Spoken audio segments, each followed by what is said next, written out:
Yo, what is going on, you guys? It's your boy King Sanders here. We are back with another day of sports betting. This is going to be for Thursday, December 15th slate of NBA action. We do only have 4 games on, and unfortunately, we only have full lines for 2 games.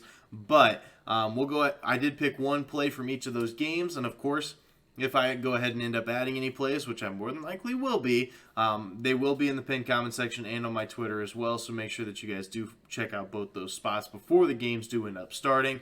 But before we go ahead and dive into this very good 4-game slate, did just want to go ahead and say that we are still currently on the road to 10,000 subscribers. We are less than 600 subscribers away at the time of recording this video. So if you guys are new, make sure that you guys do like, comment, subscribe, turn on that notification bell so you guys know whenever I post. Next, I did just want to go ahead and give a quick shout out here to all of our members here on the channel. Thank you guys so much for everything that you guys do, and thank you guys so much for giving such a small channel such a big chance, as I always say. It truly does mean the absolute world to me, so much more than you guys will ever know. So, next I'm going to go ahead and address, I'm sure as most of you guys did realize, if you guys are, loyal to the channel and you guys are wanting to keep up with it, I didn't end up putting a video out as of yesterday.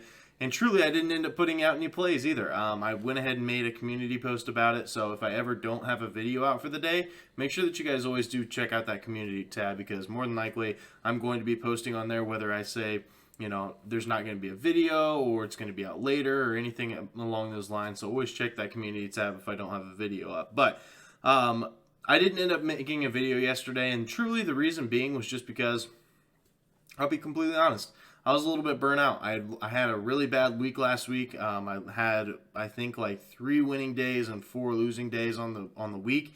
Definitely not a great week for me. Ended up losing more money than I ended up winning. So I decided to take the day off. Decided to reset. Decided to recoup, and I'm ready to go today. I just needed a day. I didn't have work either, so I literally just had a day where I did nothing except for Christmas shopping and stuff. So I just had a very chill day, and I really kind of needed it. So it was very nice. I did post some leans. I posted, I think it was like 9 leans or something like that. I had a play in almost every single game, and I went like, 5 and 4. Naturally, I ended up having a winning day on that, but it is what it is. But we're back. We're ready to dive into it. So without any further ado, let's go ahead and dive into it. So for our first play of the day, our Kings kill shot play of the day. Whew, buckle in. But we're taking Giannis under 32.5 points here versus the Memphis Grizzlies at minus 120 odds. Now, Giannis is literally, I'm just going to say this out loud, okay? And if, I think you guys can all agree with me when I say, in my personal opinion, Giannis is the best player in the NBA, and if he's not to you, that's perfectly fine, but you can't sit there and tell me that he's not one of the best players in the entire league. So I'm not doing this because, I hate Giannis or anything, but I think this is a good spot to take his under. Giannis has been killing it at home this year. He's averaging like 33.5 points with like insane rebounding numbers and even pretty decent assist numbers. But on the road this year, he is only averaging 26.5 points per game. And he has only hit this over, the 32.5 point over, in 2 road games this year.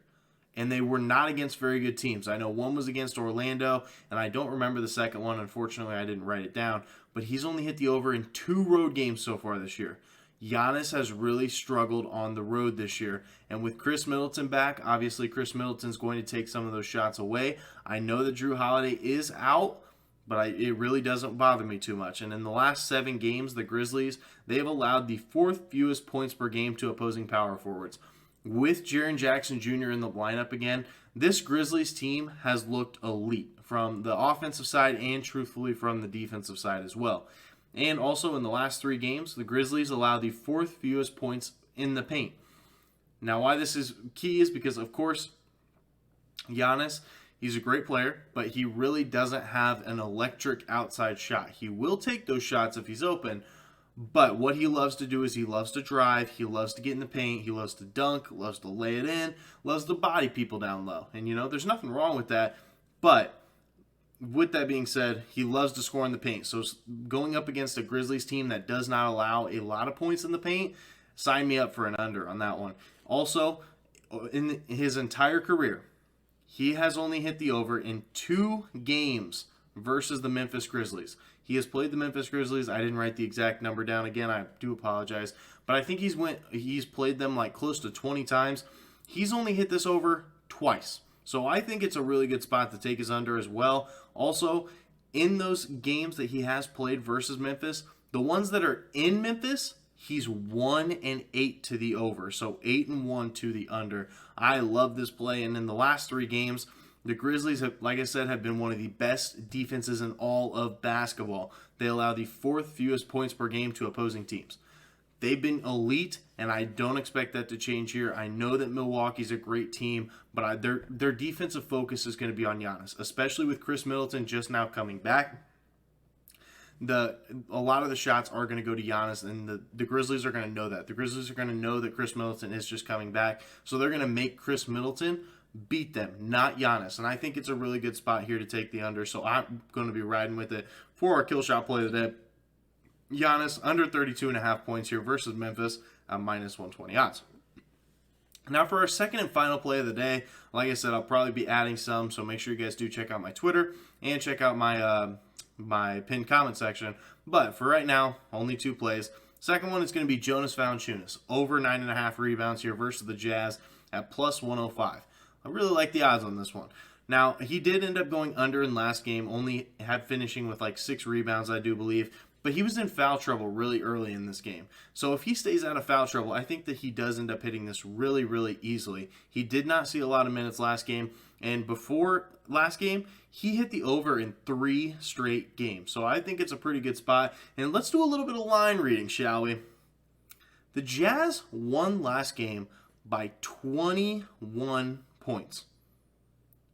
The Pelicans are still favored by 1.5.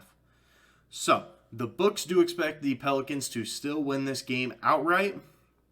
And if that's the case, we saw it last game. The Jazz really put it on the Pelicans. And if the Pelicans are going to win this game, everybody is going to have to show up. So I think that Jonas Valanciunas is going to have a really good game. He's going up against a Utah team that has struggled to find who their true center is. They have like 2 or 3 centers that are NBA quality centers that are getting minutes right now. So I don't really love the center position there in Utah. So I think that they do give up a decent amount of rebounds as well. Also, in the last 7 games, the Utah Jazz have given up the 6th most rebounds per game to opposing centers. So they have given up a lot of rebounds to that center position.